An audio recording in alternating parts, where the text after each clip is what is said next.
Jaalala torban tokko. Jaalalli bara kana akkuma garaa kaasaa waan guyyaa lama hin caalleef mukatti ol nama baasa. Siifan du'aan makaraadha gaafa guyyaa jalqabaa. Daangaa herreegan qabu wal kukkuluun harrabaa. Innis buchee koo jedhaan gaafa barbaadde suudde. Isheenis ni gammadde akka waan aannan dhudde.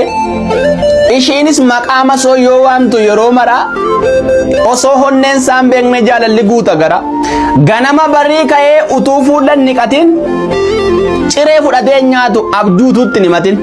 Kiyuu jechuun ammaka. Akkasuma jedhanii gaafa guyyaa sadaffaa gurbaa intalaa dhufa gaa maqaan masoo immoo nafa. Guyyaa afuraffaa immoo utuma akkas jedhanii wadhokachuu jalqabu oonlaayinii hidhanii. Kan guyyaa shanaffaa immoo aadistoorii jijjiiru. Wuddiyyee miti wal dubbisuun hin jiru. Ilaamee yaa obboleettii koo atis yaa obboleessaa. Akka kurupheen kaatiin suuta jechuun ba'eessa.